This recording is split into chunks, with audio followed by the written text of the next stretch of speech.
Good evening guys, welcome back to my YouTube channel once again. और आज हम लोग एक हॉट टॉपिक के बारे में डिस्कशन करने वाले हैं, which is expense on maintaining a ZX10R। भाई आपको ZX10R पे साल पे कितना खर्चा करना पड़ता है उसको मेंटेन रखने के लिए।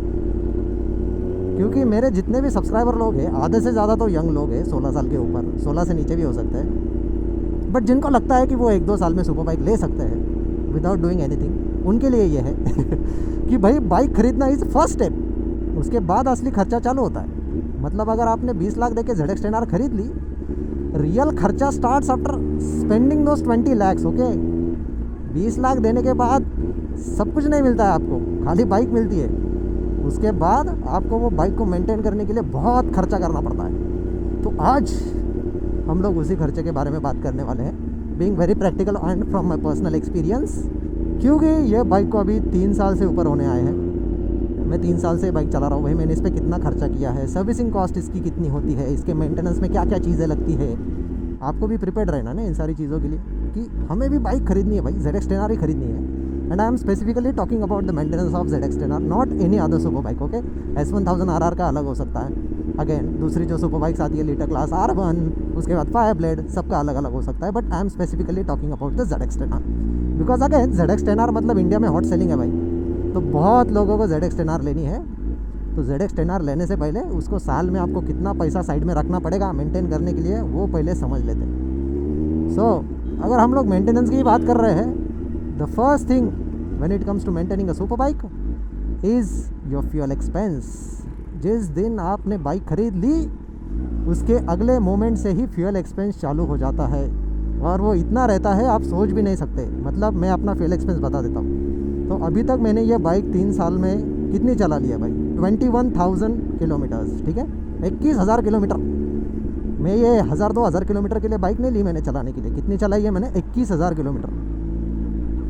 सो इन 21,000 किलोमीटर का अगर आपको फ्यूल एक्सपेंस निकालना होगा तो कैसे निकालोगे? जब मैंने बाइक ली थी तब XP95 पेट्रोल अवेलेबल नहीं था, तो वो पेट्रोल अवेलेबल ना होने की वजह से मेरे को रिलाई करना पड़ता था शेल के V पावर पेट्रोल पे। और आपको भी पता है शेल का V पावर पेट्रोल कितना महंगा जाता है। उनका नॉर्मल पेट्रोल ही 120 रुपये लीटर है भाई, तो V पावर तो और 125 वगैरह रहेगा शायद से। क्योंकि अभी मैं XP95 डालता हूँ तो वो अराउंड 113 या 115 की रेंज में है, मैंने ठीक से देखा नहीं है क्योंकि मैं हमेशा फुल टैंक कराता हूँ भाई, मैं रेट नहीं देखता पेट्रोल का कितना है। तो आप खुद ही सोचो कि मतलब 2 साल तक मैंने इसमें कौन सा पेट्रोल भरा है? V power petrol. ठीक है, तो V पावर पेट्रोल जो मैंने इसमें भरा है उसका एवरेज रेट आप पकड़ के चलो कि 118 रुपये है पर लीटर, और आपको एवरेज मिल रहा है कितना? 12 या फिर 15 का। अगर आप बाइक को रेड जोन में चलाते हो, मतलब 9,000 RPM से ऊपर, इन बिटवीन 9 to 14,000 RPM, तो आपकी बाइक 8-9 का ही एवरेज देने वाली है भाई, ये बात आप ध्यान में रखो। तो अगर इतना कम एवरेज दे रही है तो आप खुद ही सोचो कि फ्यूल एक्सपेंस कितना हो सकता है। तो फ्यूल एक्सपेंस काफ़ी ज़्यादा होने वाला है, आपको वो चीज़ के बारे में ध्यान रखना पड़ेगा। अगर आप इसको नॉर्मली चला रहे हो 100-120 के स्पीड पे, छठे गियर पे, तो भी आपको 15 का एवरेज मिल सकता है, 15 तक मिल सकता है। ठीक है, तो इसका फ्यूल टैंक है 17 लीटर का, एक फुल टैंक में इसमें 17 लीटर फ्यूल बैठता है। तो आप कैलकुलेट कर लो भाई कि 21,000 किलोमीटर चलने के लिए मेरे को इसमें कितना पेट्रोल डालना पड़ेगा। अगर आप एवरेज पकड़ लेते हो 12 किलोमीटर पर लीटर, तो आप हिसाब लगा लो और कमेंट में डाल दो। मैं एज्यूम कर रहा हूँ कि 2 लाख से ऊपर ही खर्च किया होगा मैंने इसमें अभी पेट्रोल में, बट आप कैलकुलेशन कर लो, आपके लिए भी कुछ काम छोड़ देते हैं ना। तो आपके लिए ये काम छोड़ देता हूँ मैं कि आप फ्यूल एक्सपेंस कैलकुलेट करो मेरी बाइक का। फ्यूल का एवरेज रेट पकड़ के चलो 115 रुपये लीटर पर लीटर पकड़ के चलो, 115 रुपये। ठीक है, एवरेज रेट बोल रहा हूँ मैं। और एवरेज फ्यूल इकोनॉमी पकड़ लो 12 किलोमीटर पर लीटर। ठीक है, तो उस हिसाब से आपका एवरेज मिल जाएगा। अगेन आपके राइडिंग स्टाइल पे डिपेंड है। अगर कोई बंदा हमेशा रेड जोन में ही बाइक को चला रहा है, हमेशा 300 ही भगा रहा है, तो उसको एवरेज बहुत ही कम मिलेगा। अगर कोई बंदा इसको प्यार से चला रहा है 180-100 के स्पीड से, तो उसको एवरेज थोड़ा ज़्यादा मिलेगा, depends on the riding style. तो अभी फ़िलहाल आप क्या करो, एक प्राइस निकाल लो कि मैंने इसमें पेट्रोल ही कितने रुपए का भरा होगा। ठीक है, so first is your fuel expense, और इसमें भाई 95 ऑक्टेन ही डालना पड़ता है। अगर 95 अवेलेबल नहीं है तो शेल का V पावर डालो, अगर वो अवेलेबल नहीं है तो नॉर्मल पेट्रोल डालो। ऑक्टेन बूस्टर्स आते हैं, ऑक्टेन बूस्टर ले लो। हर फ्यूल टैंक पे उसको एक स्पेसिफिक क्वांटिटी डालनी होती है, तो वो डालते जाओ। ठीक है, इसको नॉर्मल पेट्रोल पे मत रन करो। Next major expense is going to be your service expense. इसको साल में 2 बार सर्विस लगती है। अगर आपने मेरा जीएस का वीडियो देखा होगा तो उसको साल में 1 ही बार लगती है, इसको साल में 2 बार लेके जाना पड़ता है भाई। तो साल में 2 बार सर्विस, मैंने आज तक इसमें सर्विसिंग में कितना खर्चा किया है पता है? सारी सर्विसिंग मेरे को 10,000 से लेके 12,000 के बीच में पड़ी है, ओनली नॉर्मल सर्विस, ठीक है। मैं इसमें पार्ट्स इंक्लूड नहीं कर रहा हूँ, पार्ट्स का मैं अलग से बता देता हूँ। तो आज तक मैंने इसकी 6 बार सर्विस की है, तो हर सर्विस का आप 12,000 पकड़ के चलो, ठीक है। तो साल में अगर आपको 2 बार सर्विस करनी पड़ रही है तो साल में आपको 24,000 रुपये अलग से रखने पड़ेंगे सर्विसिंग के लिए, राइट। क्योंकि इसका सर्विस इंटरवल है इधर 6,000 किलोमीटर्स और 6 मंथ्स, जो भी सबसे पहले आता है आपको तब सर्विस करानी होती है। तो 6,000 किलोमीटर अगर आप नहीं चला रहे हो, लेकिन 6 महीने तो ऐसे ही जा रहे हैं ना, आप बाइक खड़ी भी रख रहे हो, फिर भी आपको सर्विसिंग करानी होती है। Because again later class bikes are sensitive machines, इनको आपको काफ़ी ज़्यादा मेंटेन रखना पड़ता है। इसलिए मैंने बोला ना कि टूरिंग मशीन्स में इतना प्रॉब्लम नहीं है, ये सुपर स्पोर्ट्स बाइक में, लेटर क्लास बाइक में बहुत ज़्यादा झंझटें होती है, आपको बहुत ज़्यादा बाइक मेंटेन रखनी पड़ती है। तो सर्विसिंग का हो गया 24,000 साल का। उसके बाद next expense is gonna be the brake pads, ठीक है। ब्रेक पैड्स बहुत जल्दी ख़त्म होते हैं एंड कंसिडरिंग द ZX-10R, इसको ब्रेम्बो की ब्रेकिंग आती है आगे। तो मैंने पिछला ब्रेक पैड तो अभी तक बदला ही नहीं है, क्योंकि मैं रियर ब्रेक यूज़ ही नहीं करता हूँ। तो पिछला ब्रेक पैड वैसा की वैसा ही है। तो फ्रंट ब्रेक पैड का मैं एक सेट बदल चुका हूँ। एक सेट जाता है, जब मैंने बदला था तब 23,000 का था, 22 से 23,000 के बीच में। अभी मैंने इंक्वायरी की तो 24,000 का है। तो अगर आप ऐसे बंदे हो जिसको सुपर बाइक कैसे रोकते वही पता नहीं है, तो आपका ब्रेक पैड का एक्सपेंस बहुत ही ज़्यादा होने वाला है। बिकॉज अगेन आप फ्रीक्वेंटली ब्रेकिंग करोगे, है ना, तो वेयर एंड टियर ज़्यादा होगा, तो उसको फ्रीक्वेंटली चेंज करना पड़ेगा। तो फ्रंट ब्रेक पैड ही खाली 24,000 के जाते हैं, रियर का मेरे को भी पता नहीं है, 8-10,000 का होगा, चेक कर लो कितना रहेगा, क्योंकि मैंने चेंज ही नहीं किया है अभी तक। उसके बाद another expense will be tyres. इसके टायर बहुत ही ज़्यादा जल्दी वेयर होते हैं भाई। मतलब जीएस का मैं 1 बार टायर चेंज करूँगा ना इसके तब तक 2 बार चेंज करने होते, because again 200 bhp plus power है। अगर मैं थ्रॉटल खोलता हूँ तो बाइक तुरंत एक्सीलरेट होती है। इसको काफ़ी ज़्यादा सॉफ्ट कंपाउंड के टायर्स लगते हैं। And you need to install the imported tyres, don't go for some cheap Indian brand और एनीथिंग। 15-20 हज़ार का सेट आ रहा है, मत डालो। सेकेंड हैंड टायर्स मत डालो, go for brand new tyres, go for Pirellis and Michelin. तो टायर का एक्सपेंस अराउंड आप 45,000 पकड़ लो। मेरा शायद से 4था सेट है बाइक पे, इतने में टायर्स बदलता हूँ इसके। तो आप खुद ही सोचो कि टायर एक्सपेंस सबसे ज़्यादा रहने वाला है। नेक्स्ट पार्ट जो मेंटेनेंस में आता है वो है चेन का एक्सपेंस, राइट। तो चेन को आपको फ्रीक्वेंटली क्लीनिंग और ल्यूबिंग लगती है, because again later class bike है भाई, 0 to 100 अंडर 3 सेकेंड्स। तो आपको चेन का सबसे ज़्यादा ध्यान रखना पड़ेगा। Again don't use cheap products, ठीक है, क्योंकि चेन के अंदर ओरिंग आती है जिसको आपको ल्यूब्रिकेट करके रखना पड़ता है। तो अगर आप कोई चीप प्रोडक्ट खरीद रहे हो चेन ल्यूबिंग और क्लीनिंग करने के लिए, specially for the super bikes, don't fall for those products, ठीक है। Use genuine products.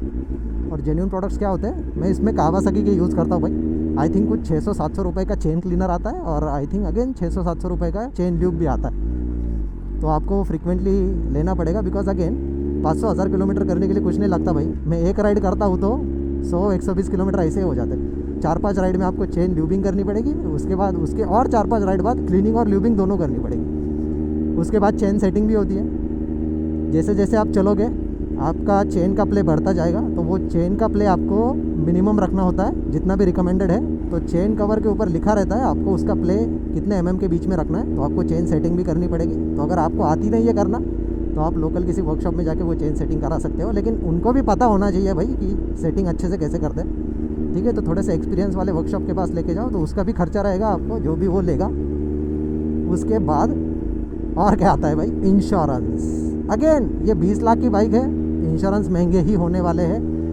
You again have 2 options, insurance from a government company, insurance from a private company. Government company ज़्यादा preferable है मेरे experience में, तो मैं government company से ही insurance लेता हूँ। आज तक ये बाइक पे एक भी क्लेम नहीं है भाई, इतना मैं चला चुका हूँ, इतने हाई स्पीड में चल चुका हूँ, स्लो स्पीड में चल चुका हूँ, not a single crash on this bike, एक भी क्लेम नहीं है। तो मेरा प्रीमियम कम रहता है, बिकॉज अगेन मैं नो क्लेम बोनस पिछले 3 सालों से नहीं ले रहा हूँ, क्योंकि क्लेम ही नहीं हो रहा है। तो मेरा प्रीमियम काफ़ी कम है, लेकिन आपका रेंज कर सकता है अराउंड 30,000 तक आपको जा सकता है इंश्योरेंस, ठीक है, हर साल का। आपका प्रीमियम जैसे जैसे कम होगा वैसे वैसे उसकी प्राइस भी कम होगी।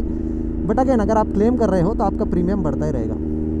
सो इंश्योरेंस का हो गया। और क्या है भाई बाइक में एक्सपेंस, हाँ, जैसे मैंने इसमें परफॉर्मेंस फ़िल्टर डाला है, तो परफॉर्मेंस फ़िल्टर को ना क्लीन बहुत ज़्यादा रखना पड़ता है, वो बहुत ही जल्दी क्लॉग हो जाते हैं। वैसे इसका सर्विस इंटरवल 6 महीने पे है या फिर 6,000 किलोमीटर पे, लेकिन मेरे एक्सपीरियंस में ये 6000 किलोमीटर से पहले ही क्लॉग हो जाता है बहुत ज़्यादा, बिकॉज अगेन हमारा वेदर कंडीशन ही वैसा है भाई, इतनी धूल मिट्टी आसपास बहुत जल्दी क्लॉग हो जाता है, बहुत मतलब बहुत जल्दी। तो अगर आप इसका एयर फिल्टर बार बार क्लीन कराने का सोचोगे तो मतलब हर 3000 किलोमीटर पे भी आप उसको क्लीन कराने का सोचोगे तो वो भी आपको पूरा ये टैंक असेंबली पूरी उतारनी पड़ती है, उसके नीचे एयर फिल्टर रहता है तो उसको क्लीन कराना पड़ेगा अगर आपका परफॉर्मेंस फ़िल्टर है तो। अगर आप स्टैंडर्ड पेपर फिल्टर यूज़ कर रहे हो तो कोई दिक्कत नहीं, सर्विस टू सर्विस चेंज करा दे जाओ। और बहुत सी चीज़ें जो मेंटेनेंस में आती है ना, इसका वॉशिंग और क्लीनिंग, वो मैं पकड़ नहीं रहा हूँ भाई, बेसिक चीज़ें मैं छोड़ ही दे रहा हूँ। इसको साफ़ रखना पड़ता है, क्लीन रखना पड़ता है, इसके स्विचेस को प्रॉपरली मेंटेन रखना पड़ता है, right. Like spraying electrical contact spray जो आते हैं उसको हर वॉशिंग के बाद उसको लगाना पड़ता है। उसके बाद आपका ड्रेन प्लग क्लॉग हो रहा है तो ड्रेन प्लग की क्लीनिंग रहेगी, बहुत सारी चीज़ें होती है मेंटेनेंस के अंदर। If you are thinking to own a super bike, साल में 2 बार सर्विसिंग मतलब 24,000 रुपये, ठीक है। उसके बाद अगर आप ये बाइक साल में 6000 किलोमीटर भी चलाने वाले हो ना, फिर भी आपको एक टायर का सेट लगने ही वाला है। Again depends on the riding style. If I am someone who is like, अगर मैं ऐसा थ्रॉटल खोल रहा हूँ तो मेरा टायर वेयर जल्दी होगा एज़ कम्पेयर टू मैं अगर लीनियरली थ्रॉटल खोल रहा हूँ ऐसे तो मेरा टायर वेयर कम होगा, जो कि मैंने जीएस के वीडियो में एक्सप्लेन किया है, तो मैं इसमें ज़्यादा डिटेल में नहीं जाऊँगा। तो आपको टायर एक्सपेंस का समझ में आ गया। तो आपको एक टायर का सेट तो लगेगा 45,000, वो पकड़ लो, क्योंकि अगेन इसमें इंस्टॉलेशन चार्जेस भी आते हैं जो कि मैंने पकड़े नहीं है। अगर आप टायर खरीद रहे हो तो इसको इंस्टॉल भी करना पड़ेगा ना भाई। तो मुझसे बहुत बार 2-2 ढाई हज़ार रुपये लेते लोग, क्योंकि बाइक की प्राइस देख के वो अपनी प्राइस देते हैं। तो डिपेंड्स आप किसके पास से वो टायर चेंज करवा रहे हो। अगर आपको बाइक चलाना पता नहीं है, सुपर स्पोर्ट्स में स्पेसिफिकली इंजन ब्रेकिंग को अगर आपको काम में लाना होगा तो आपकी बाइक हायर आरपीएम्स पे चाहिए, और सिटी में इतना पॉसिबल नहीं होता है लेटर क्लास बाइक को इतने हायर आरपीएम्स पे चलाना। तो आपको इसको कम आरपीएम्स पे ही चलाना पड़ेगा। मतलब engine braking as good as नहीं है, होगी थोड़ी सी लेकिन ज़्यादा इफेक्टिव नहीं होगी। तो आपको रिलाई करना पड़ेगा आपकी ब्रेकिंग सिस्टम पे, जिसका मतलब आपके ब्रेक पैड्स बहुत जल्दी वेयर होने वाले हैं। तो अगर आप पकड़ के चलो साल में एक बार आपको एक भी ब्रेक पैड का सेट चेंज करना पड़ रहा है तो 24,000 वो ऐड कर लो, राइट। सो मतलब 1 लाख रुपए तो भाई बाइक को आप मेंटेन रखते रखते ही निकल जा रहे हैं आपके 1 लाख रुपए, फिर भी इसमें फ्यूल एक्सपेंस पकड़ा ही नहीं है। तो अगर 6-7 हज़ार किलोमीटर भी चला रहे हो तो उसके लिए उतना फ्यूल एक्सपेंस लगेगा भाई, तो उसमें फ्यूल एक्सपेंस भी जोड़ दो। ये बाइक को आप जितना ज़्यादा चलाओगे सुपर स्पोर्ट्स को, उतना ज़्यादा मेंटेनेंस आपको करना पड़ेगा, राइट। अभी रिसेंटली मैंने सर्विस की, रेगुलर सर्विस थी, उसमें कुछ पार्ट चेंज भी नहीं था, फिर भी मेरा 18,000 का बिल निकला था। तो आप खुद ही सोचो कि ऐसा नहीं है कि 10-12 हज़ार जो मैं प्राइस बता रहा हूँ कि वही प्राइस निकलेगी। इट वेरीज अगेन डिपेंडिंग आप कौन से काम कर रहे हो, कौन से नंबर की सर्विस है। हर एक जैसे जैसे सर्विसिंग बढ़ जाती है, लाइक सर्विसिंग नंबर 1 10,000 रुपये लगे, सर्विसिंग नंबर 2 को 12 लग सकते हैं, सर्विसिंग नंबर 3 को 13 लग सकते हैं, डिपेंडिंग। तो अलग अलग प्राइसेस रहेगी पूरी। So this is something you have to keep in mind. तो जीएस का कैसा है भाई, बाइक 10 लाख इससे ज़्यादा एक्सपेंसिव है तो इसके इंश्योरेंस वगैरह वैसे ही ज़्यादा होने वाले हैं। लेकिन उसका कैसा है, साल में 1 बार सर्विस लगती है, इसको साल में 2 बार सर्विस लगती है। एंड अगेन डिपेंडिंग आपके कौन से पार्ट्स वेयर एंड टेयर हो रहे हैं उसके हिसाब से इसके पार्ट्स बहुत ज़्यादा महंगे जाते हैं भाई, because again this is a litre class machine. ये बनी है परफॉर्मेंस के लिए, राइट। परफॉर्मेंस, हैंडलिंग, एजिलिटी, तो आप इसमें कॉम्प्रोमाइज़ नहीं कर सकते। बहुत से लोग बाइक खरीद लेते हैं, मेंटेन करने की बारी आती है, सेकंड हैंड टायर डालेंगे, चीप वाली बैटरी डालेंगे। बैटरी का भी एक्सपेंस बताना भूल गया भाई मैं तो अगर आप ये बाइक को ज़्यादा दिन तक खड़े रखते हो, चलाते नहीं हो, तो सुपर स्पोर्ट्स की बैटरी बहुत ही जल्दी ख़त्म होती है। जैसे अगर मैं जीएस को 3 महीने बाद स्टार्ट करूँगा ना तो वो हो जाएगी, ये नहीं होगी। तो आपको इसकी बैटरी डिस्कनेक्ट करके रखनी पड़ती है। अगर आप 4 दिन से ज़्यादा बाइक को अगर चलाने नहीं वाले हो तो इसकी बैटरी डिस्कनेक्ट करके रखनी पड़ती है। वैसे मैंने इसकी बैटरी एक बार बदली है, तो अगर आपको बैटरी भी बदलने की ज़रूरत पड़ी तो 10,000 रुपये की बैटरी जाती है भाई तो वो भी एक्सपेंस पकड़ लो। उसके बाद एक्सपेंसेस में और क्या आएगा, शॉकर सील्स, ठीक है। लीटर क्लास बाइक है, सस्पेंशन सेटअप स्टीफ है काफ़ी ज़्यादा, सस्पेंशन ट्रैवल काफ़ी ज़्यादा कम है, तो अपने रास्तों पे शॉकर सील काफ़ी जल्दी जाते हैं। तो रिसेंटली अभी मैंने शॉकर सील का काम किया था, इसकी वजह से मेरा 18,000 का बिल निकला था। तो आपको वो भी पकड़ के चलना पड़ेगा कि सामने वाले शॉकर सील्स लीक हो सकते हैं, बिकॉज हमारे रोड कंडीशंस वैसे हैं। तो आपको वो भी पकड़ के चलना पड़ेगा कि भाई शॉकर सील का भी मेंटेनेंस हो सकता है। उसके बाद मतलब मैं जितना सोच रहा हूँ उतना खर्चा बढ़ रहा है। तो just imagine if I want to maintain 2 super bikes, मेरे को साल में कितना खर्चा लगता होगा अगर मैं उनको चला रहा हूँ तो। अगर नहीं भी चला रहा हूँ तो फिर भी सर्विसिंग के लिए जाना ही पड़ रहा है, राइट। जैसे मैंने 10R खड़ी रखी थी, 3 महीने तो खड़ी थी, लेकिन फिर भी सर्विसिंग को लेके ही जाना पड़ा जब सर्विस इंटरवल आ गया। तो तो अगर आप बाइक लेके खड़ी भी रखते हो फिर भी ये खर्चा निकालने ही वाली है। फॉर एग्जांपल किसी ने बाइक ले ली, उसकी बाइक 2 साल तक घर के अंदर ही पड़ी हुई है, लेकिन फिर भी बाइक खड़े रह के ज़्यादा खर्चा निकालती है एज़ कम्पेयर टू आप उसको चलाओगे। तो आप बोलोगे अब ये कैसा, हमें बताओ। तो देखो, अगर आप 2-3 साल तक बाइक को घर पे खड़े रखते हो, अगर उसको प्रॉपर शेड वगैरह है तो ठीक है, लेकिन अगर वो धूप में खड़ी रह रही है, अगेन आपके टायर्स हार्ड हो जाएंगे। सॉफ्ट कंपाउंड आता है, तो टायर्स हार्ड होने के बाद क्या होगा भाई, आप वो टायर्स किसी काम के नहीं रहेंगे, तो आपको वो टायर्स चेंज करने पड़ेंगे। तो मतलब बाइक आपने चलाई ना चलाई फिर भी टायर चेंज करना पड़ रहा है, राइट। उसके बाद आप बाइक को डिटेलिंग के लिए लेके जाते हो। बहुत से लोग घर पे उसको वॉश और क्लीन नहीं कराते, तो बाहर जाके कराते। तो बहुत से लोग डीजल वॉश वगैरह कराते, तो जिससे ब्रेक पैड क्या होता है ना, वो सारा डीजल एब्जॉर्ब कर लेते हैं और ब्रेक पैड किसी काम के नहीं रहते। जैसे मेरी निंजा 650 थी, तो मैं क्या करता था, उसको वॉशिंग के लिए लेके जाता था, तो वो लोग डीजल वॉश करते थे उसको। तो 4-5 वॉशेस के बाद मेरे को ये चीज़ पता नहीं थी भाई, उसके पिछले ब्रेक पैड काम से ही गए। मतलब वो ब्रेक पैड हार्डली 10% यूज़ हुआ रहेगा, उसके बाद भी मेरे को वो निकाल के फेंकना पड़ा, बिकॉज वो इतना हार्ड हो गया था कि काम का ही नहीं था किसी का। तो ये सारी चीज़ों का भी आपको ध्यान रखना पड़ता है बाइक्स लेने के बाद, कि कहाँ पे आप वॉश करा रहे हो, कहाँ पे क्लीन करा रहे हो, right. Again I am only talking about a brand new bike, ठीक है। इसकी मैंने क्लच प्लेट भी एक बार बदल दी है, जिसका खर्चा मेरे को अराउंड, वो सर्विसिंग मेरे को 35,000 के अराउंड कॉस्ट की थी कुछ तो भी, बिकॉज मैंने उसमें क्लच प्लेट वगैरह सब बदल दिए थे। क्यों बदले थे, इतनी जल्दी कैसे क्लच प्लेट गए? अगेन मैं लॉन्च कंट्रोल वगैरह बहुत यूज़ करता हूँ, तो उसकी वजह से क्लच वेयर एंड टेयर ज़्यादा होता है। तो शोरूम वाले ने बोला कि भाई क्लच वेयर हुआ है, अगर रास्ते में क्लच फेल हो गया, इससे अच्छा आप बदल दो, तो मैंने बदल डाली थी। तो आपको क्लच प्लेट्स का भी ध्यान रखना पड़ेगा। सुपर स्पोर्ट्स की क्लच प्लेट बहुत जल्दी घिस सकती है, बिकॉज अगेन उतना फास्ट आपको एक्सेलरेशन मिलता है। फॉर एग्जांपल अगर मैं सडनली थ्रॉटल ओपन कर रहा हूँ, तो वो पावर ट्रांसमिशन इंजन से क्लच के थ्रू ही हो रही है ना भाई, तो क्लच का वियर एंड टियर ज़्यादा होता है। तो क्लच प्लेट्स का भी एक एक्सपेंस है भाई मेजर। तो ये आपके चलाने के ऊपर है, आप बाइक कितनी चला रहे हो, कैसे चला रहे हो। Again depends on the rider, कैसा राइडर है भाई, उसको चलाना आता है नहीं आता है, उसके ऊपर डिपेंड करेगा कि कितनी चीज़ें उसको फ्रीक्वेंटली मेंटेन करनी पड़ेगी, कितनी चीज़ें उसको फ्रीक्वेंटली चेंज करनी पड़ेगी। So this is something you have to keep in mind before purchasing a super bike. खाली सुपर बाइक लेना है, सुपर बाइक लेना है, ठीक है भाई ले लो, मेरे को कोई दिक्कत नहीं है, बट सुपर बाइक लेने के बाद जो मेंटेनेंस आता है उसको निगलेक्ट मत करो, बिकॉज अगेन जैसा मैंने बोला ना, दीज आर डेडली मशीन्स। इसके पार्ट में अगर आप कॉम्प्रोमाइज़ कर रहे हो, कुछ कर रहे हो, then the death of you on this bike is promised, 100% promise. अगर आप खुद ही सोचो, मैं कुछ सस्ते वाले ब्रेक पैड इसमें डाल रहा हूँ और भाई 200-250 की स्पीड पे ब्रेक ही काम नहीं कर रहा है, ब्रेक ही फेल हो गए, तो क्या करोगे? सो इसीलिए सस्ती चीज़ों की तरफ जाना नहीं होता है, आपको महंगी चीज़ों की तरफ ही बढ़ना होता है। बिकॉज अगेन ब्रेम्बो की ब्रेकिंग है भाई, ब्रेम्बो पता है ना आपको कितना एक्सपेंसिव हो सकता है। अरे भाई असली डर तो यहाँ पे है, यहाँ पे ट्रैक भी है गो कार्टिंग का, चले क्या? मेरे को नीचे से जाना पड़ रहा है, सब रूल तोड़ने पड़ रहे हैं भाई, because of the cows. Traffic police वालों से इतना डर नहीं लगता है उतना इनसे लगता है। The actual reality of super bike owners with loud exhaust. But anyways, बातें समझ में आ रही है आपको? सुपर बाइक्स के मामले में there is no compromise. Second hand use किए हुए टायर्स डालना विदाउट नोइंग मैन्युफैक्चरिंग ईयर कौन सा है, कितने पंचर है उसमें, कितना घिसा हुआ टायर है, लोग आंखें बंद करके डाल देते हैं। 2-2 हज़ार वाली बैटरी आंखें बंद करके डाल देते हैं। इसमें जो चीज़ रिकमेंडेड होती है वही चीज़ डाला करो। आपको इसीलिए प्रिपेयर होना पड़ता है भाई। खाली आप बाइक, इसलिए मैं बोलता हूँ कि भाई ईएमआई के चक्कर में मत पड़ो बाइक लेने के लिए। तो अगर आपके पास कैश में उतना पैसा नहीं है तो बाइक लेने के बारे में भी मत सोचो भाई, बिकॉज अगेन आप ईएमआई भरोगे या फिर बाइक का मेंटेनेंस निकालोगे, राइट। सो थिंक अकॉर्डिंगली, उस हिसाब से डिसाइड करो। वैसे काफ़ी हॉट टॉपिक है, बिकॉज मेरे को मैक्सिमम कमेंट्स इस पर आ रहा है कि 10 आवर का मेंटेनेंस बताओ, 10 आवर का मेंटेनेंस बताओ।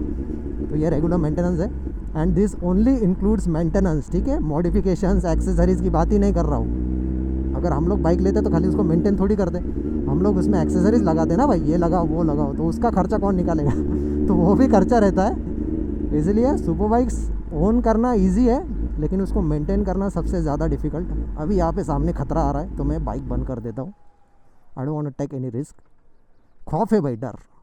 इतना डर कैसा है? सही है, उनको जाने देते हैं आगे। बैलेंस बैलेंस बैलेंस बैलेंस, देखो मैं कैसे बैलेंस कर रहा हूँ। This is why you need skills.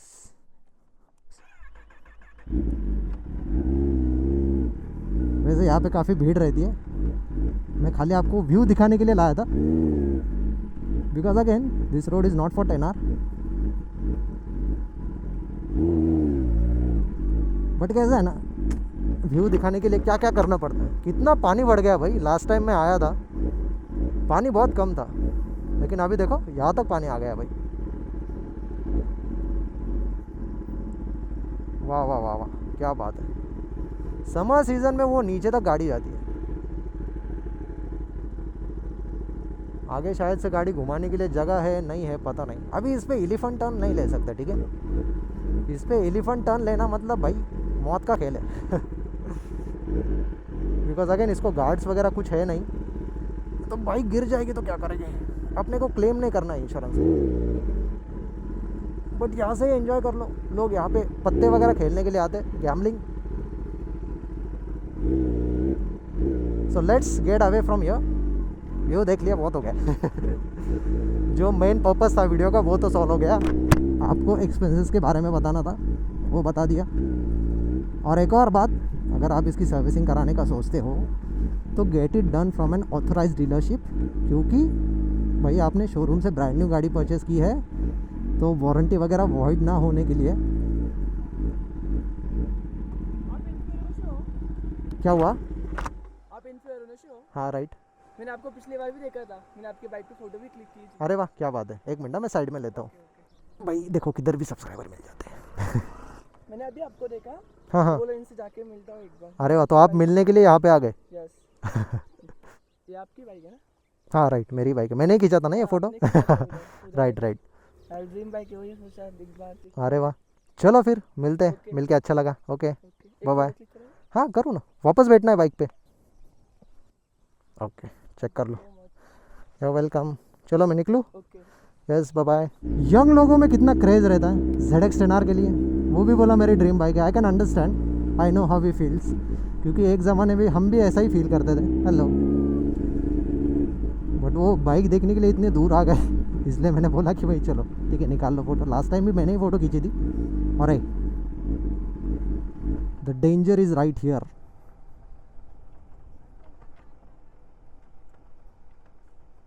देख रहे हो, न्यूट्रल ही नहीं हो रही।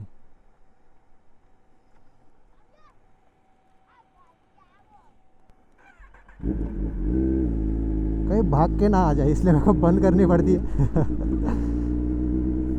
क्या है भाई, क्लेम नहीं कराना है ना इंश्योरेंस का। प्रीमियम क्यों बढ़ाए फालतू में। But anyways, let's get back to the topic. तो देखो ये भैया जैसे मिले हमें, वो बोल रहे थे उनकी ड्रीम बाइक है। तो ऐसे बहुत सारे लोगों की ड्रीम बाइक है और वो लेने का सोचते हैं, लेकिन द रियलिटी इज़ बाइक खरीदना एक पार्ट है भाई सपने का, बाइक को मेंटेन रखना इज़ असली part, the second part. Phase 2 बोलते हैं ना हम लोग, तो फेज़ 2 में भाई असली परीक्षा होती है कि आप बाइक को मेंटेन रख पाते हो या नहीं। अगर आप बाइक को मेंटेन नहीं रख पा रहे हो, then you will go for cheap options, second hand tyres, सस्ती वाली बैटरी है ना, सस्ते वाले ब्रेक पैड्स। तो आप खुद ही सोचो कि आपको बाइक लेके उसमें कॉम्प्रोमाइज़ करना है या फिर उसको फुल्ली एंजॉय करना है, राइट। जैसे मैं फुल्ली एंजॉय करता हूँ, I go for genuine parts and genuine accessories. कोई कॉम्प्रोमाइज़ नहीं भाई, ब्रांडेड चीज़ें लो, ब्रांडेड चीज़ें लगाओ। महंगी होती है I know, but that's the price you have to pay for the dream. अगर आपका ड्रीम इतना महंगा है भाई, तो सस्ती चीज़ों से आप उसको कैसे फुलफ़िल कर सकते हो? आप मेरे को बताओ। You have to be prepared for expensive things, है ना। एक्सपेंसेस के लिए प्रिपेयर्ड रहना होता है भाई। अभी रुक नहीं सकते, bye bye.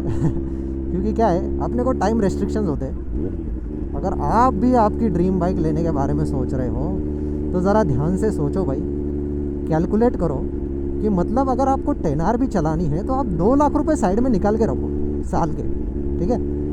Still that doesn't promise कि 2 लाख के अंदर बाइक का खर्चा निकलेगा, उससे ज़्यादा भी निकल सकता है। अगेन जैसा मैंने बोला ना, डिपेंडिंग ऑन द राइडर। अगर किसी बंदे को साल में 2 टायर के सेट लग रहे हैं तो उसको लाख रुपए वही जा रहा है, समझ रहे हो बातों को।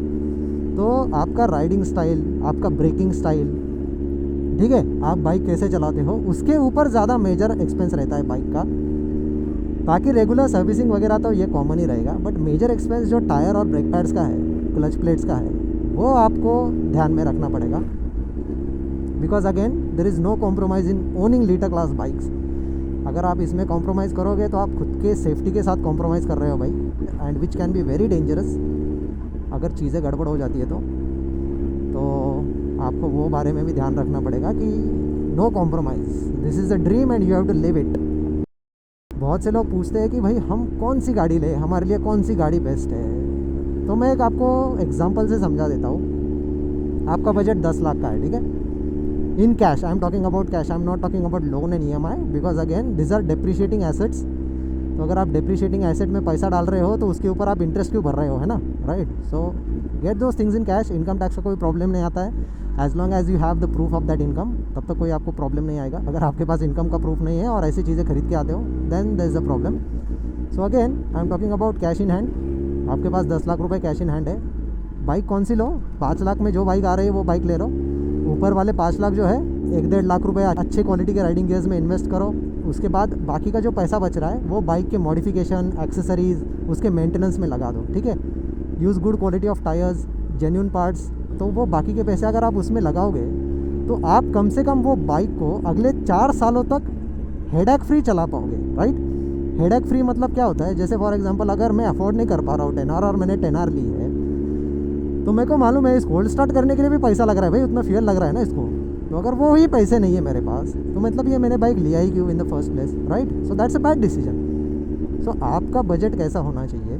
अगर 5 लाख की बाइक आ रही है तो 10 लाख रुपए रेडी रखो और 5 लाख की बाइक ले लो और बाकी के पैसे आपके सेफ्टी गियर्स में, इन सारी चीज़ों में खर्च करो, जिससे आप बाइक रिलैक्स होकर मेंटेन कर पाओगे विदाउट एनी इश्यूज़, राइट। तो आपको अलग से सोचना नहीं पड़ेगा भाई मैं रुक नहीं सकता यार, यहाँ पे बहुत भीड़ है। तो आपको अलग से वो बाइक के मेंटेनेंस के लिए पैसे कहाँ से लाने हैं उसके बारे में सोचना नहीं पड़ेगा। And this is the biggest mistake people make. मैंने बहुत बार देखा है, मस्त BMW लेके आते हैं सेकेंड हैंड, है ना, कार हो, बाइक हो, कोई भी हो, पेट्रोल पंप पे आने के बाद औकात दिख जाती है, भाई 500 का डालो, भाई 300 का डालो। I have seen this again in many group rides. Litre class bike लेके आएंगे और जैसे ही राइड स्टार्ट होने से पहले पूछते हैं भाई राइड कितने किलोमीटर तक होने वाली है, कितने दूर जाना है, फिर उस हिसाब से मैं पेट्रोल डालता हूँ। अगर ज़्यादा दूर होने वाली है तो मैं नहीं आऊँगा भाई राइड पे, मैं आधे डिस्टेंस से ही रिटर्न चला जाऊँगा। इन चीज़ों से ये सीखने को मिलता है कि भाई ये लोग एक्चुअल में बाइक अफोर्ड ही नहीं कर पाएंगे और कर भी नहीं पाते, बस लेके आते हैं शो ऑफ के लिए। सो आप डिसाइड करो आपको शो ऑफ राइडर बनना है कि एक पैशनेट और जेन्युइन राइडर बनना है, ठीक है। आपकी बाइक मैटर नहीं करती है भाई, आप मैटर करते हो, ठीक है। आप 150 सीसी भी चला रहे हो ना, if you are a genuine rider, मैं आपकी रिस्पेक्ट करूँगा because again you are taking care of your safety, ठीक है। आपकी फाइनेंशियल कंडीशन वैसी है इसीलिए आप वो बाइक अफोर्ड कर पा रहे हो। अगर आपकी फाइनेंशियल कंडीशन बेटर होती तो आप महंगी वाली बाइक अफोर्ड कर सकते हो, right.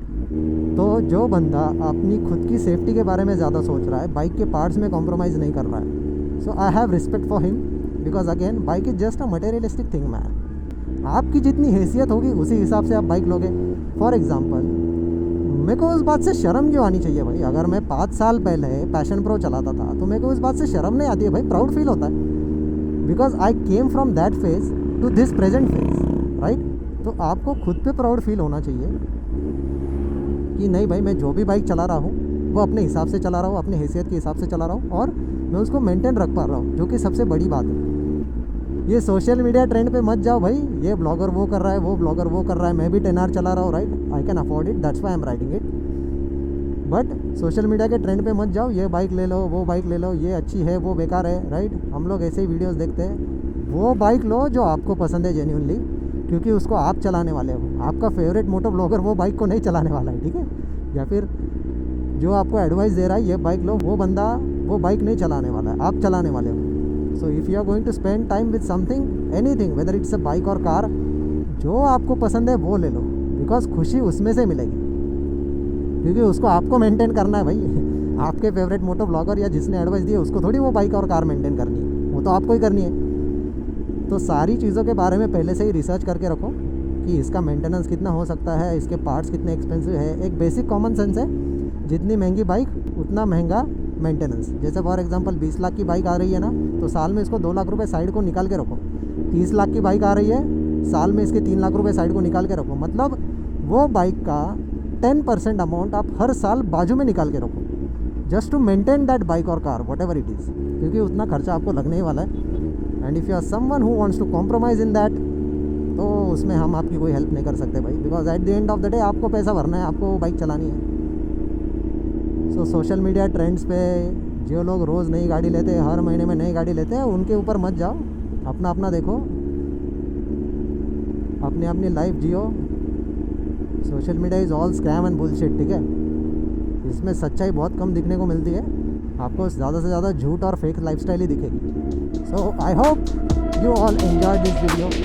C you all in another moto vlog. तब तक के लिए bye bye, take care and ride safe.